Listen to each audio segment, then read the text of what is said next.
Here we go. What's up, Kings and Queens? Re-bienvenue à un nouvel épisode de Why So Oblivious Podcast. Ici Sam de Mike.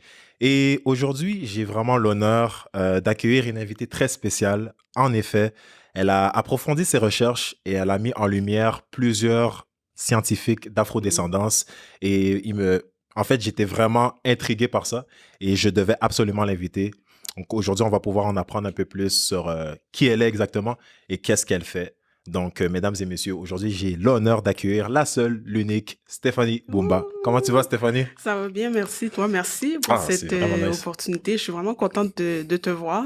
Ben, merci beaucoup. C'est moi, tout l'honneur est pour moi, en fait. Oui. Et puis, écoute, premièrement, félicitations pour Merci. qu'est-ce que tu fais. Merci C'est pas beaucoup. tout le monde qui prend le temps d'aller vraiment faire des recherches comme ça. Et je trouve que pour ce qui est de la communauté noire, mais juste les gens en général, Ouais. c'est bon de voir qu'il y a une histoire. Tu sais, ça se limite pas juste à l'esclavage et tout ça. Mhm. Donc, c'est toujours bien pour nous-mêmes aussi de voir que, OK, il y a des gens qui ont accompli beaucoup de choses dans l'histoire. Oui. Mais Beaucoup. premièrement, moi, j'aimerais savoir si tu peux juste te présenter pour ceux qui te connaissent pas, Oui. juste savoir qu'est-ce que tu fais, ton parcours, etc. OK. Donc, bonjour à toutes les personnes dans l'audience. Je suis Stéphanie Boumba. Je suis infirmière clinicienne et également candidate à la maîtrise en administration des services de santé à l'École de santé publique de l'Université de Montréal. Je fais également un mineur en études hispaniques, puis je suis la créatrice du projet Ces Afro-scientifiques d'hier à aujourd'hui. Donc, je sais pas si tu veux que je commence à l'expliquer. Ah, ben, dans le fond, je sais pas dans le fond, ton parcours, parce que je sais que t'es congolaise en plus de ça. Oui, Mais shout-out à justement tous nos Congolais qui sont là. Puis, 243. est-ce que t'es né là-bas, en fait, ou bien... Non, je suis née ici à Montréal, mais de parents congolais, oui. Ok. Oui. Et Ok, nice. je parle lingala. Ah, ok, Oui. excusez-moi. Souvent, on demande ça. Mais tu Beauté. parles espagnol aussi, non? Oui. Ah, en pa- plus, ok. Oui. Mais, ok, mais parce que t'es angolaise aussi, non? J'ai des origines, oui, Ok, mais ok. aussi parce que l'espagnol, c'est parce que j'ai appris de mes 13 ans à 17 ans. Wow. Trois fois semaine, puis j'ai continué par après au premier cycle, je continue encore à temps partiel. Ok, mais c'est Ouais. vraiment nice. Ok. Ouais, merci. Puis, dans le fond, d'où t'es venu d'abord l'idée d'être... est-ce que c'était tout jeune que tu t'es dit, ah, j'ai envie d'être infirmière? Parce qu'on s'entend, c'est quand même un gros métier aussi. Oui, oh mon Dieu, oui. Oui. Surtout dans cette période en ce moment. Fait, est-ce que c'était vraiment tout jeune que tu t'es dit que c'était un rêve? Ou bien... J'ai toujours su que je voulais m'orienter dans la santé parce que, tu sais, comme on dit des fois, un enfant qui joue avec qui essaie d'expérimenter des affaires bizarres, là, chez lui, j'étais cet enfant-là. Mais je m'étais rendu compte que j'avais un intérêt particulier pour la science, plus quand c'était au cégep à cause des cours de sciences nature. Ouais. Mais l'intérêt pour les soins infirmiers, c'est vraiment venu vers 18-19 ans. Ok. Parce que pour moi, la profession infirmière, c'est vraiment au cœur des soins de la santé. Puis tu sais, on le voit avec la pandémie, comment il y a des besoins par rapport au personnel manquant. Exactement. Puis pour moi, l'infirmière, t'as des connaissances biologiques, t'as des connaissances sur la psychologie de l'humain, t'as des connaissances de communication, puis t'es comme un pont entre les différents professionnels de la santé. Exactement. Donc oui, c'est pour ça que je me suis orientée là-dedans, puis j'ai pas regretté. Ah ben, je suis pas étonné de ça. Oui. Mais justement, comment tu gères le temps? Parce que être infirmière à la base, c'est quelque chose. Oui. Fait que comment tu gères ça, être infirmière, avec les recherches que tu fais et tout ça? Est-ce que tu arrives à dormir des fois ou comment tu gères ça un peu là? Oui, j'arrive à dormir bien sûr, parce que sinon je pourrais pas être efficace, efficiente. Mais je sais que c'est la réponse plate qu'on dit, mais c'est vraiment l'agenda, l'emploi du temps. Mais c'est sûr que je t'avoue que moi, qu'est-ce que je fais, comment je fonctionne, c'est que parce que je suis étudiante aussi, c'est comme si j'avais plein de petites étiquettes, mais je travaille, puis après le travail, je fais une sieste, puis je commence à faire des recherches sur mon ordinateur, sur les différentes banques de données que j'ai accès à cause de l'Université de Montréal. Puis je fais mon projet le soir. Parce que le matin, si je travaille pas, j'ai des comptes à rendre à l'université, j'étudie. C'est ça.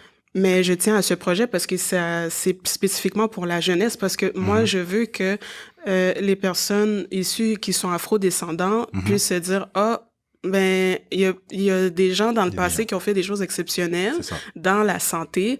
Puis moi aussi, je suis capable parce que je parle comme si j'étais vieille, là. Je suis pas vieille, là. 25 ans, mais dans mon temps, quand j'étais au secondaire, cégep, ben, on nous parlait pas de ces scientifiques-là. C'était souvent les mêmes qui revenaient, tu sais, Marie Curie, Albert Einstein, Isaac Newton. Si tu savais pas qu'est-ce qu'ils faisaient, ben, au moins, tu t'étais comme, tu sais que c'est dans la science. C'est ça. Mais juste ce fait-là que tu sais que c'est dans la science, ça prouve que c'est institutionnalisé. Les gens, ils pensent même plus parce que ça a tellement été répété.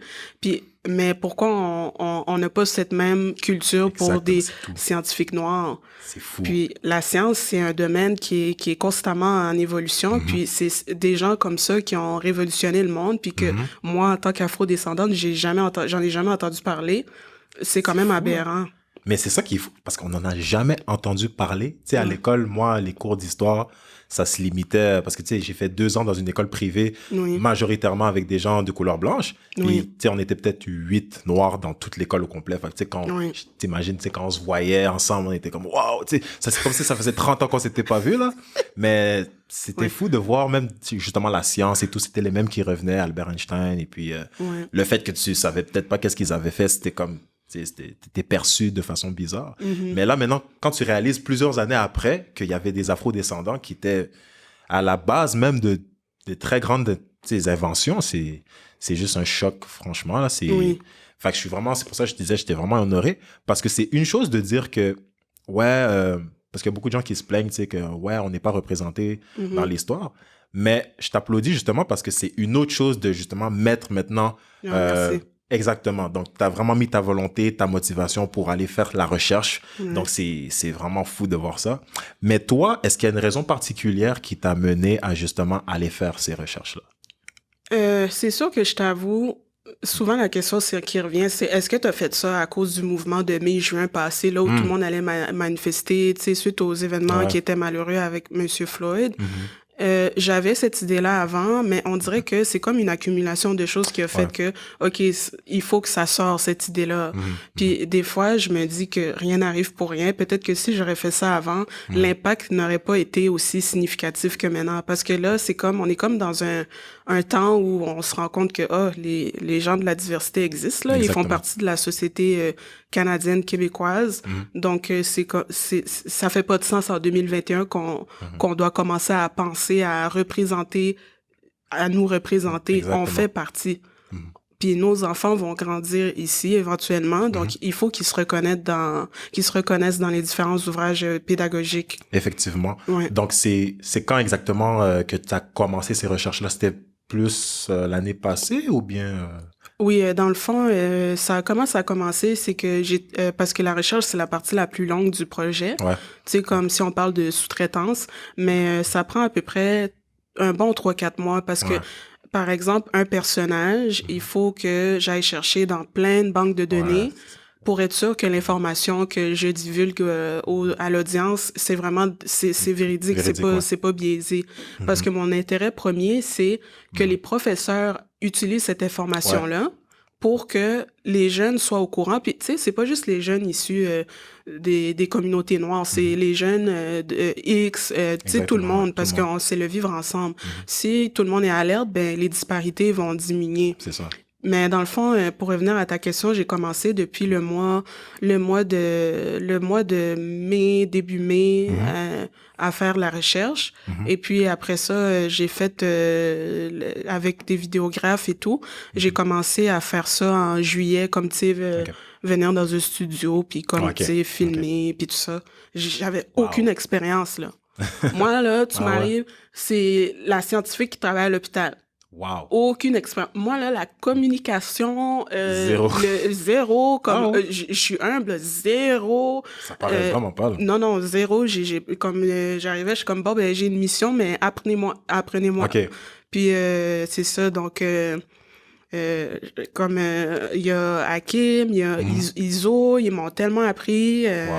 Je les remercie vraiment, là, comme deux excellents vidéographes. Mais j'ai eu peur au début parce que je m'étais dit, c'est comme se lancer dans le vide parce que, tu sais, c'est pas un domaine qui est...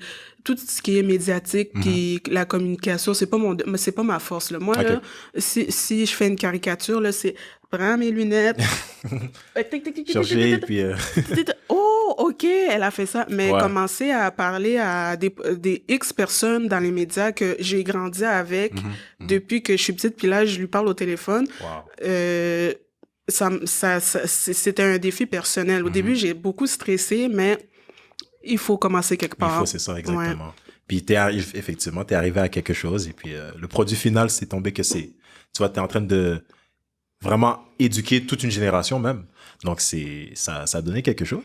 Et puis, ça t'a fait quoi de voir justement tes articles vraiment divulgués dans des grandes plateformes, la presse, t'étais partout, là, t'étais à TVA, j'en passe. C'était quoi, en fait, ta réaction en voyant ce que t'as produit? Mais au début, on dirait que j'arrivais pas à absorber tout ce qui se passait parce que ça c'est une vérité, je le dis maintenant, la lettre ouverte que j'ai écrite pour, je sais pas si tu vas entendre cette histoire-là, là, brièvement, mais comment ça s'est passé, c'est que je commençais à faire des vidéos, puis là j'ai dit, ben, c'est bien beau, moi je vais partager, s'il vous plaît, est-ce que tu peux partager ma vidéo, c'est le fun et tout, non. Mais à un moment donné, j'étais comme, il faut que j'ai besoin des médias pour élargir cette mission-là. Effectivement. Parce que pour moi, c'était une mission essentielle. Donc là, je me suis donné un défi. J'ai écrit cette lettre en 24 heures. Donc, j'avais travaillé le matin. Je me rappelle, j'avais fait, je pense, 12 heures de travail. Là, j'étais motivée. Là, je suis comme, non, écris. Là, j'ai dormi à 4 heures du matin. Le lendemain, j'ai corrigé Antidote. J'ai lu, j'ai envoyé à tous les journaux que je lis, comme, tu sais... toute la boîte de Québécois, tu sais, Journal de Montréal, Journal Québec, TVA, La Presse, Le Droit, le Journal ontarien. Là, moi, dans mon objectif, c'était, je veux au moins que un parmi d'entre eux me choisisse. Puis si j'en ai un, je vais être contente. Mais parce que, tu sais, quand tu lis les étapes pour être accepté, tu sais, ils reçoivent beaucoup de lettres, puis c'est rigoureux. Donc là, j'ai dit, bon, on prend une chance. Même pas 2 jours après, ils ont tout accepté. Donc, c'est comme un choc. Donc, je m'attendais pas à ça. Et puis, comme c'est là que tout a déboulé. Et puis, les entrevues se sont enchaînées avec, par exemple, Monsieur Mario Dumont, etc.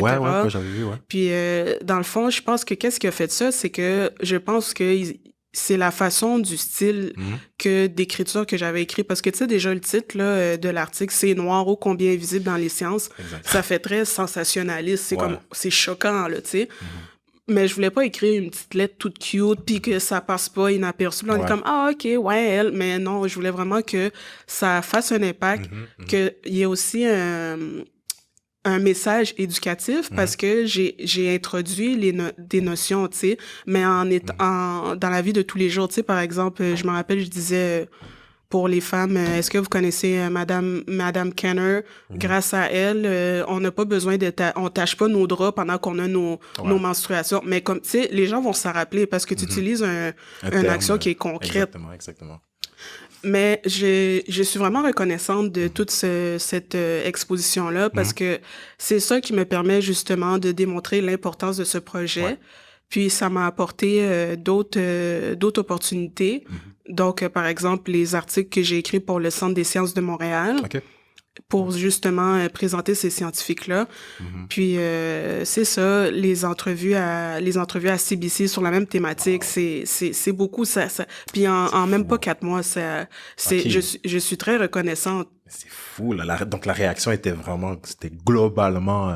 Oui. Wow. Puis puis pourquoi je voulais que les médias en parlent, c'est parce que ça allait m'ouvrir une porte vers les institutions scolaires, parce que moi, mon but, c'était de présenter mon projet aux enseignants, aux étudiants, parce que pour moi, les enseignants, c'est la base, tu sais. Je suis sûre, toi, quand t'avais comme, je sais pas, 13-12 ans, il y a un professeur qui t'a marqué parce qu'il t'avait dit une phrase, que ce soit positif ou négatif, mais il t'a marqué. Fait que puis j'ai eu cette chance-là. Donc, tu sais, c'est même allé jusqu'à Ottawa, fait que c'est bon. Quand même. Oui, c'est ça. Fait que ça s'est bien passé, puis je suis contente, mais j'absorbe encore parce que Ouais, c'est sûr. je m'en rends pas compte. Là. Tu sais, moi, je me rappelle, j'avais écrit ça, là, j'avais encore mon uniforme d'infirmière. En plus, là. Fait que c'est question, tu fais ça, t'as l'infirmier. OK, non. Ouais. C'est beaucoup, mais quand même. Ouais. Mais hey, écoute, félicitations encore. Puis justement, on va pas trop tarder. On va, si tu veux bien, nous montrer un peu, parce que j'avais vu que tu avais fait tes capsules web et tout ça. Ah, Donc, si tu pouvais justement nous montrer un peu les personnalités que tu as recherchées, parce que j'avais vu une qui m'a beaucoup intrigué, c'était Yvette Bonny, et puis plusieurs autres. Mais bon, je vais te laisser la place oui. pour... Si tu me dis, hein, parce que des fois, moi, je parle. Ah non, il n'y a pas de problème. Faut m'arrêter. Ça, on veut vraiment savoir. Là. Ça, OK. Donc, il y a la Diapo 4. Le docteur Charles Richard Drew. OK. Lui, dans le fond, c'est un chirurgien, c'est un Afro-Américain, puis il est reconnu comme étant le pionnier de la création des premières banques de sang à grande échelle aux États-Unis, mais aussi sur la scène internationale. Donc, dans les écrits scientifiques, on le surnomme le père de la banque de sang. OK. Donc, s'il y a des transfusions sanguines dans le monde, merci à Dr. Charles Richard OK, c'est Drew. lui. Puis en plus, il a étudié à la faculté de médecine de l'Université McGill, donc chez nous à Montréal. Il a gradué de là, puis il a reçu des prix phénoménaux. Mais après, il est retourné aux États-Unis pour continuer sa pratique. OK. Dans les écrits, des fois, on dit que ce docteur-là, parce qu'il est décédé d'un accident de voiture. Mais dans plusieurs articles que j'avais lus, ce qui est malheureux, c'est que il est mort d'un accident de voiture, mais il avait besoin d'une transfusion sanguine, mais il n'a pas reçu de transfusion sanguine parce qu'il était noir. Donc, l'invention qu'il a créée, qui aurait pu le sauver, ben, on l'a pas... Ouais, fait que c'est dommage. Oh mon Dieu. Ensuite de ça, on a l'infirmière Marielle Saint-Félix-Bauger. OK. Elle, brièvement, c'est une infirmière d'origine haïtienne. Dans le fond, elle a immigré ici dans les années 60-70. Elle est venue d'Haïti. Puis, dans le fond, elle a fait un doctorat en andragogie. Elle a fait sa maîtrise en sciences infirmières. Okay. Puis, elle, je l'ai trouvée dans des livres que ça fait des années que c'est écrit, là. Puis, elle, qu'est-ce qui est remarquable, c'est qu'elle a été l'une des cofondatrices du département de recherche de médecine familiale de l'Université de Montréal. Okay. Puis, elle, qu'est-ce qu'elle a fait aussi... en 2006, si je me rappelle, elle a agi comme consultante pour le ministère de la Santé et des Services sociaux. Puis, dans le fond, elle, son rôle avec d'autres personnes, c'est que ils reçoivent les projets de loi du MSSS par rapport à différentes interventions en santé. Puis, elle doit dire si c'est adapté à la population, ça reflète les besoins de la population. Donc, elle avait un rôle qui était quand même important. Ouais, OK. Puis c'est ça, fait qu'elle faisait partie du comité conseil. OK. Ouais. Donc, tout passait par elle. Avec le comité, donc avec elle faisait comité. partie, Okay. ouais, c'est ça. OK. Ouais. Puis elle a créé aussi parce qu'elle aimait vraiment tout ce qui était la santé communautaire. Puis elle a créé un manuel, puis c'était une première au Québec. Elle a créé un manuel sur comment adapter. Par exemple, vous êtes une bulle familiale, comment la maladie d'une personne va toucher d'autres membres d'une personne sur le plan psychosocial, puis c'est quoi les interventions à faire pour justement qu'il y ait une harmonie, puis que l'expérience de santé soit optimale. Ah ouais? Ouais, ouais. Damn. Ensuite de ça, on a Dr. Yvette Bonny. Elle, dans le fond, aussi d'origine haïtienne, elle a immigré au Québec dans les années 60. Elle, sa spécialité, c'est remarquable parce qu'elle est pédiatre et hématologue. OK. Elle a étudié aussi à Paris, en France. Puis, dans le fond, elle, c'est simple. Qu'est-ce qui est remarquable chez elle, c'est que dans les années 80, elle a réalisé la première greffe de moelle osseuse pour un enfant québécois. Wow. C'était une jeune fille de l'âge de 12 ans, donc c'était la première. Puis aussi, au niveau des prix, elle est reconnue comme étant chevalière de l'Ordre national du Québec en 2007. Et en 2008, elle fait partie de l'Ordre du Canada. Donc, ces deux distinctions-là, c'est juste pour démontrer qu'il y a un citoyen au niveau du Québec, au niveau du Canada, qui a eu un impact remarquable pour notre société au niveau provincial et national. Puis, cette médecin-là, durant, je pense, les années 70 à peu près, c'était la seule de l'Est du Canada qui faisait ce genre de pratique-là. Donc, qu'est-ce qui arrivait, c'est que elle recevait des enfants canadiens, par exemple, du Nouveau-Brunswick, d'Ottawa, du CHU Sainte-Justine, puis de Québec, Québec City. Puis, c'est ça. Ensuite de ça, tu sais, au niveau des infirmières, ça va peut-être te paraître aberrant, mais d'après toi, c'est quand c'était légal pour des femmes noires d'être infirmières? Oh Seigneur, ça doit être assez tard, là. Je te dirais... Bon, je dis ça comme ça, là. On va dire dans les années... Peut-être mi-60, si je suis gentil, je sais pas. T'es proche, c'est dans les années 40-50. Donc, le temps de nos grands-parents, parce que qu'est-ce qui arrivait, c'est que les infirmières au Canada... Si tu voulais devenir infirmière puis que tu étais noire, il fallait que tu ailles aux États-Unis. Souvent, ils s'arrêtaient à New York et tout parce qu'il y avait aucune école d'infirmières acceptait des femmes noires au Canada ici. Donc, il y a 2 infirmières qui ont marqué mon attention. Il y a Mary-Van Britten-Brown. Elle, brièvement, qu'est-ce qui est drôle, c'est une Américaine. Puis elle a eu un brevet, dans le fond, pour avoir créé des caméras de sécurité à domicile. Puis d'où est venue l'idée, c'est parce que elle vivait dans le Bronx, puis elle disait c'est dangereux. Elle faisait des corps d'infirmière, des corps de travail de soir. Puis là elle dit c'est dangereux, comme j'ai peur, ma sécurité, puis tout. Puis là après ça, elle puis son mari et elle, ils ont décidé de prendre des télévisions, puis de créer des caméras, un système à circuit fermé à domicile. Comme ça, avant qu'elle s'en va travailler, ben elle peut regarder au pourtour à l'extérieur, voir si c'est correct. Mais jusqu'à présent, il y a un journal scientifique, je pense que c'est de New Scientist, ils disent que il y a des millions de caméras qui se sont inspirées de son brevet à elle. Wow. Mais ça qu'on lui doit vraiment beaucoup, alors. Ouais, mais c'est pas... tu sais, c'est parti du fait qu'elle était infirmière. C'est pour ça qu'elle a créé ça, puis qu'elle vivait dans le Bronx. Ouais, c'est ça. Puis après ça, il y a Mary Scott. Dans le fond, elle, c'est juste pour dire que c'est dans les années 50... dans les années 40, c'était l'une des premières femmes noires à graduer d'une université canadienne en sciences infirmières. Puis, il y en a une autre, c'est Bernice Redmond. C'est en 1950. Elle, c'est la première femme noire infirmière en santé publique parce que comme je fais ma maîtrise là-dedans. Mais c'est ça. Donc, ça fait pas longtemps. Ça fait c'est récent. 2 générations.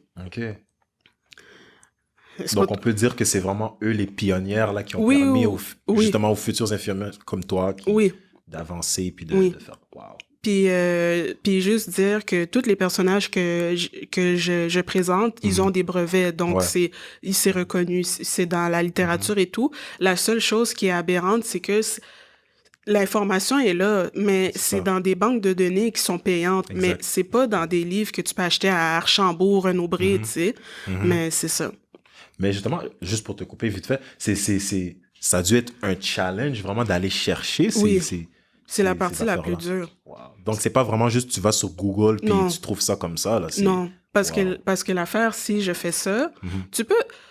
Des fois, t'es curieux, t'es comme, OK, mais il faut que t'ailles plus pousser parce que je sais pas si t'as remarqué, à la fin, je mets tout le temps mes références, même si des fois, des fois les gens peuvent pas le lire parce qu'ils disent, elle a résumé l'information. Mais c'est juste si ça va dans les écoles, il faut que ce soit du matériel qui soit basé sur des faits qui sont réels puis probants. Donc, il y en a 2 autres là, slides sur les scientifiques, puis c'est ça. Puis dans le fond, la prochaine, c'est Percy Lavon Julian. Lui, dans le fond, c'est drôle parce que c'était un chimiste. Puis il jouait avec ses plantes dans son laboratoire. Puis c'est à cause du fait qu'il jouait avec ses plantes dans son laboratoire, il faisait des tests et tout. Puis il a découvert, on a pu créer des traitements à la base de cortisone qui sont essentiels pour l'arthrite rhumatoïde. Puis aussi, ces différentes recherches ont permis justement d'industrialiser tu sais, des pilules pour les pilules contraceptives pour les femmes. Wow. Après ça, à côté, là, à droite, il y a William Augustus Hinton. Lui, dans le fond, c'est un bactériologiste, puis lui il a créé un test de dépistage de la syphilis qui a été utilisé par le Service national de santé publique des États-Unis dans les années 30. Puis c'est le premier qui a enseignant de la faculté de médecine de Harvard. Wow. Exact. Puis en bas, c'est Anderson Ruffin Abbott. Lui, c'est le premier homme afro-canadien médecin au Canada. Puis lui, qu'est-ce qui est... qu'est-ce qui fait que le Canada a comme une position de notoriété, si je pourrais dire, durant la guerre, tu sais, la guerre de sécession des États-Unis. Mais lui, il a été au chevet de Abraham Lincoln durant ses derniers moments. Oui, il faisait partie de la cohorte des personnes qui allaient assister à Abraham Lincoln. Puis ils l'ont choisi pour dire qu'il était compétent. Ouais. OK. Ouais, c'est ça. Ouais. C'est ça, c'est pas des choses qu'on voit dans les livres, là. Non. Wow. Non, c'est ça. Puis, ouais. C'était vers quelle année, t'as dit? Ça, c'est les années milieu des années 1800. 1800, ouais, à peu près. OK, c'est vraiment intéressant, là. Puis la dernière, c'est pour ça que je dis, il y en a tellement. Ouais, il y en a tellement, c'est ça. Ouais, puis toutes, tu sais, c'est toutes des afro-descendants. En haut, il y a le docteur Daniel L. Williams. Lui, dans le fond, c'est simple. Lui est reconnu comme étant l'un des premiers chirurgiens à avoir réussi à faire une chirurgie à cœur ouvert. Wow. Pour un individu, parce que dans le fond, l'individu, c'était un Afro-Américain, il s'appelait James Cornish. Puis lui, il s'était battu dans un bar. Il s'était battu dans un bar. Puis là, à un moment donné, il y a eu des séquelles qui faisaient qu'il était en hémorragie, tout ça. Donc là, on a dû le transférer à l'hôpital de ce monsieur. Ce monsieur avait un hôpital qui s'appelait le Providence Hospital. Puis cet hôpital-là, c'est le premier hôpital au monde qu'il voulait pas la ségrégation entre les professionnels de la santé. Donc, les affaires de juste des infirmières, only black people on this side, white people, like, non. Tout le monde mingle, tout le monde ensemble, là, comme c'est ça. Puis, d'après les écrits, c'est le premier qui a réussi une chirurgie à cœur ouvert dans le monde. Tu peux chercher. Mais aujourd'hui, j'ai lu des articles qui paraissent un petit peu récents. On trace des scientifiques qui l'avaient fait, mais c'est pas confirmé qu'il l'avait réussi. Donc, c'est lui qui est reconnu comme le premier. Ouais. OK. Ensuite de ça, après, à droite, donc, c'est Madame Mary Beatrice Davidson Kenner. Elle, c'est la précurseur des serviettes hygiéniques. Donc, mesdames, si on a des pads pis tout... OK, c'est elle. Oui, Madame Kenner. Parce que elle, dans le fond, qu'est-ce qu'elle a fait, c'est que elle a créé une ceinture hygiénique pour par rapport à l'humidité et tout, blablabla. Puis, dans le fond, qu'est-ce qui arrivait avec elle, c'est que c'était malheureux. Quand les compagnies américaines l'appelaient pour faire des contrats avec elle et tout, puis dès qu'ils savaient qu'elle était noire, ils voulaient rien savoir. Ils disaient, non, on fait pas affaire avec vous. OK? Donc, elle... c'est bien qu'elle ait continué. Elle a dit, bon, elle était fleuriste de formation. Elle avait, parce que sa famille était pas elle avait pas assez de sous pour financer ses études, fait qu'elle avait lâché l'école. Donc là, elle a travaillé pour être fleuriste. Elle a économisé son argent pour payer son brevet, puis dans le temps, un brevet, c'est cher. Apparemment, ça a été reconnu 30 ans plus tard, son invention. Exactement. Mais c'est ça. Et puis en bas, la dernière, c'est Madame Jane Hinton. Elle, il y a deux choses. Dans le fond, elle, c'est l'une des deux premières vétérinaires noires aux États-Unis. Et puis elle, avant d'être vétérinaire, était microbiologiste, était technicienne en microbiologie à Harvard. Puis elle a conçu une gélose. Une gélose, c'est comme un rond qu'on met des bactéries dedans, puis on teste des médicaments pour voir si l'antibiotique va... la bactérie est résistante. Donc, si peu importe tu mets un médicament, ça va pas fonctionner, puis tout. Ou si elle réagit, puis qu'on peut justement comme diminuer ça ou même abolir. Qu'est-ce qu'elle a créé? C'est encore d'actualité dans les laboratoires à l'international, puis c'est standardisé, puis c'est une gélose... il faut que les microbiologistes utilisent pour certaines maladies sexuellement transmissibles, tu sais, mettons comme Neisseria. La bactérie Neisseria, ils mettent sur cette gélose-là, puis ils testent des antibiotiques pour voir si ça marche. Donc, oui.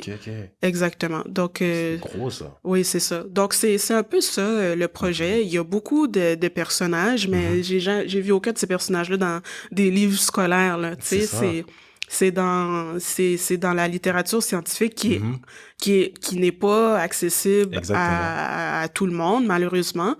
Mais moi, je veux le rendre accessible. Puis c'est pour ça que je m'étais dit, bon, tout le monde est sur leur téléphone, là, fait que tant qu'à être, je vais créer des capsules qui vont faire en sorte que ce soit de l'information facile. Puis si tu as un petit 2-3 minutes dans ta journée pour écouter ça, ben moi, j'ai gagné, là, c'est ça mon intérêt. Ben oui, clairement, parce que c'est ça qui est fou, parce que je t'écoutais parler et chaque personne a vraiment... C'est même pas juste qu'ils ont...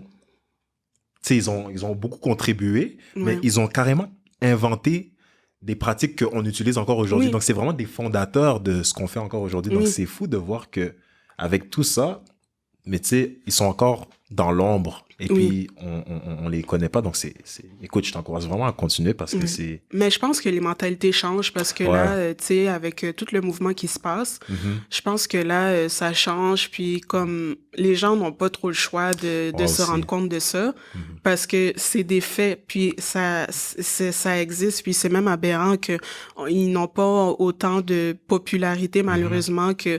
Marie Curie, j'ai entendu son nom, je pense, 1000 fois, là, depuis que j'ai 2 ans et demi. Mais Madame Kenner, qui a inventé quelque chose que toutes les femmes dans le monde utilisent, j'ai jamais entendu son nom. C'est ça. Parce que c'est vraiment des choses qu'on utilise tous les jours, là. Oui, c'est ça. C'est ça qui est aberrant. Comme, je sais que, tu sais, des fois... C'est pour ça que je fais vraiment attention. L'affaire, pourquoi je dis que la recherche, c'est la partie la plus longue, parce que je sais que les gens vont me poser des questions. Exact. Des fois, il y a des gens qui vont douter de l'information que je dis. Donc, moi, c'est pour ça que je dis, voilà. Mais c'est ça, parce que tu as les preuves, donc ils ne peuvent rien dire. Exactement. Wow. Mais pas mal aussi un de mes idoles, si je peux dire, étant congolais moi-même, il y avait le cher monsieur Denis Mukwege. Donc, si tu peux un peu parler de lui et tout, qui a vraiment, écoute, qui a créé quelque chose de tellement grandiose en venant en aide aux femmes qui se sont fait violer et tout ça. Donc, si tu peux un peu expliquer ce qu'il fait et tout. Mais dans le fond, brièvement, Dr Mukwege, c'est un gynécologue obstétricien. Puis en 1999, il a créé l'hôpital Panzi. Puis lui, dans le fond, qu'est-ce qu'il fait brièvement? Parce que son histoire est très... J'ai fait une capsule là-dessus parce que il y a beaucoup d'étapes. Donc, mais brièvement, il a gagné le prix Nobel de la paix en 2018, justement pour son combat pour la lutte des femmes contre les violences sexuelles faites à l'est du Congo-Kinshasa. Puis également, il a gagné des prix comme la médaille de Wallenberg. Puis ça, c'est une médaille qu'on donne à des citoyens du monde qui ont à cœur une cause, puis qui investissent là-dedans, au point que c'est comme l'équivalent de Raoul Wallenberg qui a aidé à des milliers de Juifs à s'enfuir durant l'Holocauste. Puis dans le fond, lui, Dr Mukwege, il a une fondation qui s'appelle la Fondation Panzi, qui est basée à Washington, D.C., aux Pays-Bas, puis évidemment au Congo. Et puis, dans le fond, eux, qu'est-ce qu'ils font? C'est qu'ils font des soins holistiques. Dans le fond, ils reçoivent des femmes qui ont été victimes excusez le terme, de barbarie, de violences sexuelles, comme ils utilisent la partie intime de la femme comme c'est des crimes de guerre, tu sais. Parce que entre parenthèses, parce que chez nous, quand tu tues une femme, tu tues un village. Exactement. Donc, dans le fond, au pire, vous allez couper. Mais dans le fond, qu'est-ce qui arrive, c'est que, par exemple, X groupes armés, ils vont violer des villages là où souvent il y a des richesses minières, parce que par exemple le Congo est reconnu, la RDC est reconnue comme étant un producteur minier là, comme coltan, le premier producteur, tu sais, nos téléphones cellulaires, l'ordinateur, le cobalt, etc. Puis lui, il dénonce ces crimes de guerre. Donc en ce moment, moi, ce monsieur, il est incroyable parce que exactement. Puis dans le fond, c'est ça. Dans le fond, si je reviens aux soins holistiques, c'est que eux, ils veulent que les femmes qui ont vécu des actes, ces atrocités, soient des exemples de résilience pour la communauté. Donc, dans le fond, ils vont les soigner, ils vont leur faire évidemment les soins qui sont nécessaires, mais ils vont aussi leur fournir, par exemple, l'éducation. Ils vont leur demander, par exemple, qu'est-ce que tu aimerais faire plus tard. Ils vont s'associer à différents organismes qui vont leur permettre de développer leur plein potentiel. Puis certains documentaires il y a des femmes, de qu'est-ce que je lis de certains documentaires, il y en a qui étaient devenues des infirmières, il y en a qui étaient devenues des activistes. Donc, c'est une grosse organisation à but non lucratif, mais qui qui a eu un impact incroyable. Ah oui, très incroyable. Puis ce qui est remarquable aussi, c'est que ce monsieur, vous voyez, il a eu une passion, donc c'est la santé des femmes. Et en plus, si on rajoute le contexte dans lequel le Congo est, c'est justement dénoncer qu'est-ce qui se passe à l'Est. Puis des fois, les gens, c'est comme si on voulait faire les aveugles. Mais lui, il veut pas ça. Puis à quel point qu'on voit qu'un homme aime son pays puis sa patrie. Effectivement. Parce que maintenant, il s'est reconnu dans les journaux, il vit dans son hôpital, puis il est protégé par l'ONU. En plus, wow. Oui, c'est ça. Donc, oui, il est menacé. Wow. Oui. Et puis, donc, je sais que tu avais aussi, justement, la Fondation Panzi. Il y avait moyen de, justement, je sais que tu avais la levée de fonds et tout ça. Oh, oui, parce que je me sentais, en toute honnêteté, je me sentais mal à l'aise de faire une vidéo sur Dr. Mukwege sans contribuer de manière significative. Puis, c'est ça qui est le fun avec ce projet, c'est que ça peut amener une dimension collective, levée de fonds et tout. Donc, j'ai contacté le Panzi basé à Washington. Puis j'étais contente, la réponse était positive, donc j'ai eu leur accord pour justement faire une levée de fonds à leur nom, parce que tu sais, il y a comme des choses à respecter si tu veux utiliser leur nom et tout. Effectivement. Mais jusqu'à présent, je suis vraiment contente parce que en 1 mois et 1 semaine, on a amassé, ma cousine et moi, presque $1,400 US. Oh, félicitations. Oui, c'est ça. Puis pour encourager les artistes locaux à Kinshasa, on a fait tirer un cadeau, que c'était une peinture portrait. Okay. Et puis, si j'avais la photo, je te l'aurais montré. C'est comme, on dirait une image qu'on a pris en photo. Oui, puis, oui, c'est ça. Donc, les cadeaux à chaque tranche de 1000, on donne un cadeau. Puis, comme on se dit qu'en plus, en temps de pandémie, c'est difficile au niveau monétaire et tout. Donc, on prépare des cartes aux gens, puis des cartes éducatives pour les renseigner qu'est-ce qui se passe en RDC. Et c'est ça. Donc, nous, on veut vraiment que ce soit éducatif, pas juste comme « Ah, il demande de l'argent, puis... » Non, c'est ça, ouais. Non. Ouais, c'est ça. Ouais, parce qu'il y a vraiment un but bien précis derrière tout ça. Donc, mais c'est vraiment nice. Mais est-ce que parmi les gens que tu as présentés, il y a une personne en particulier qui t'a le plus marqué, toi, personnellement? Bien que tout ce qu'ils font, c'était incroyable, mais... c'est drôle, c'est une bonne question. Mais honnêtement... Parce que moi, personnellement, c'est tout le monde.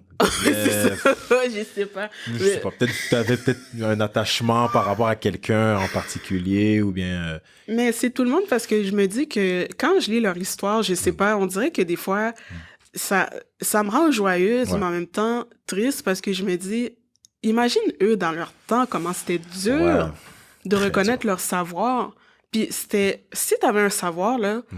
C'était l'autre qui le prenait. C'était pas compliqué. C'était pas compliqué. Donc, imagine... Et puis, des fois, il y en avait qu'on a reconnu leur savoir quand ils étaient morts. Donc, ils ont pas pu, comme, savourer, comme, leur victoire, si je pourrais dire. Ah, regardez, par exemple, Dr. Charles Drew. C'est le père, on l'appelle le père de la fondation des banques de sang. C'est pour ça qu'il y a des transfusions sanguines, là, dans le monde. C'est fou. Puis, mais j'entends pas parler de lui. Exactement, c'est fou. Non, c'est ça. Mais maintenant, je pense que les gens vont faire plus attention.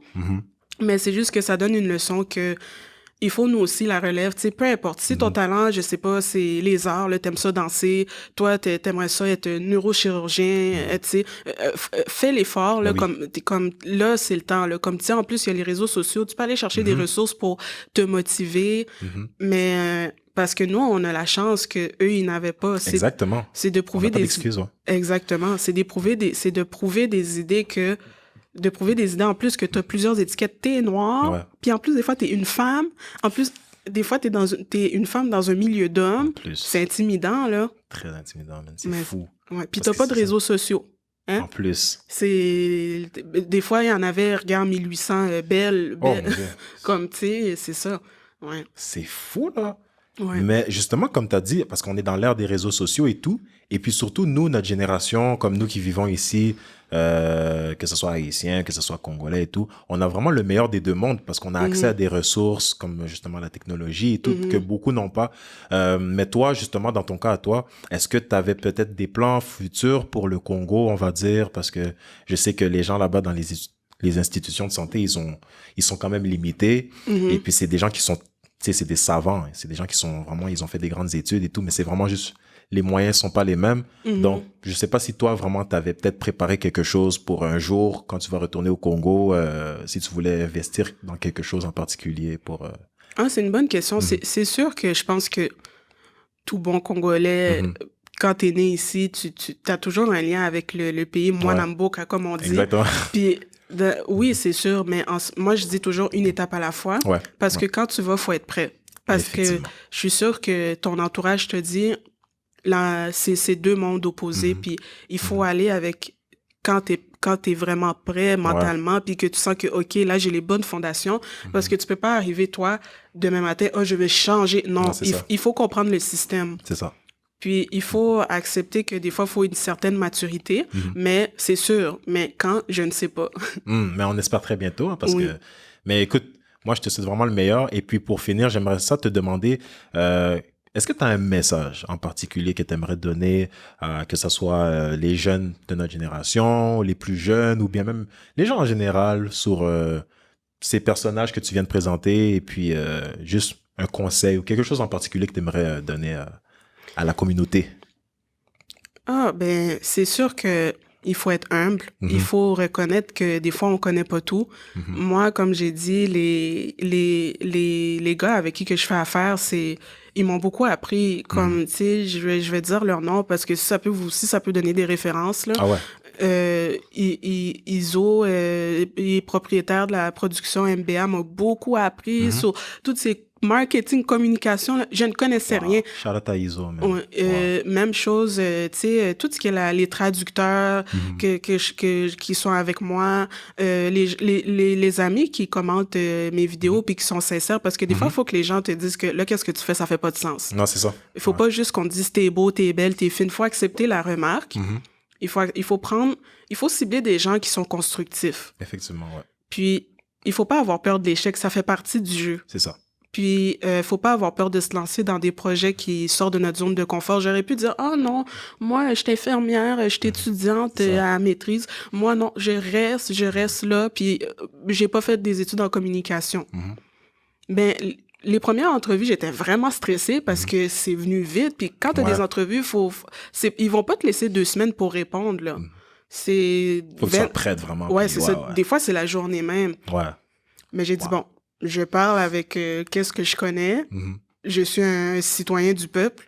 Puis moi, mon objectif, c'est de faire passer un message. Effectivement. Comme on dit, vaut mieux un message qui est dit un peu tout croche, mais que ça touche les gens, qu'un message tout carré puis que ça touche pas les gens.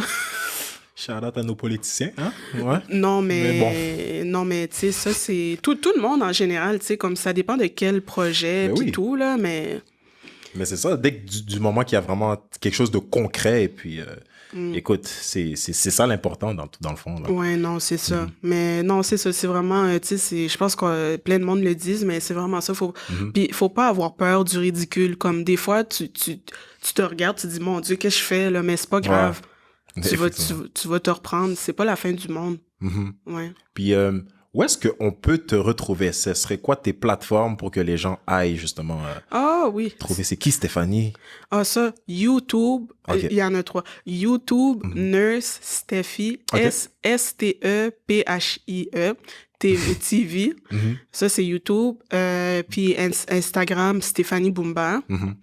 Mais si vous tapez aussi Nurse Steffi TV, ça va marcher. Puis Facebook aussi, Stéphanie Bumba, j'ai mon petit scrub rose d'infirmière. Excusez-moi, OK.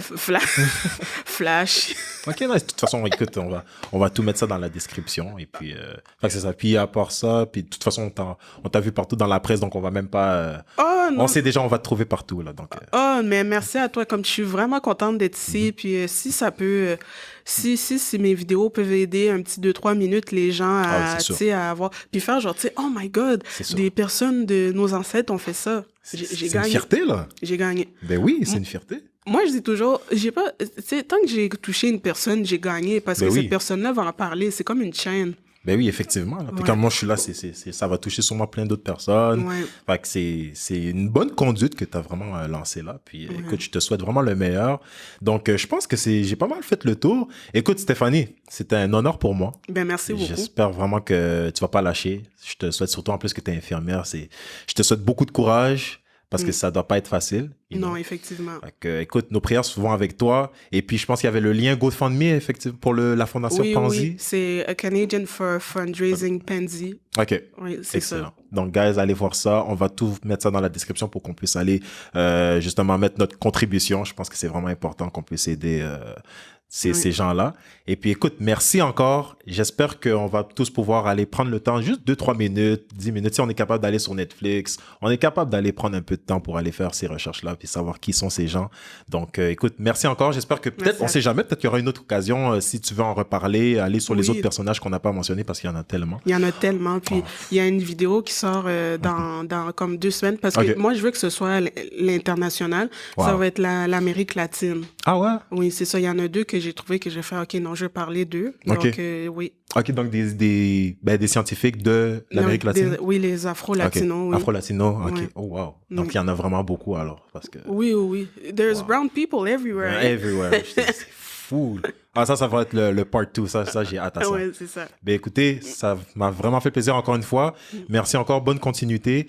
Et puis, guys, c'était un épisode de Why So Oblivious. On se dit à la prochaine pour un autre épisode. C'était Sam the Mike. Peace out. Damn, that shit was dope.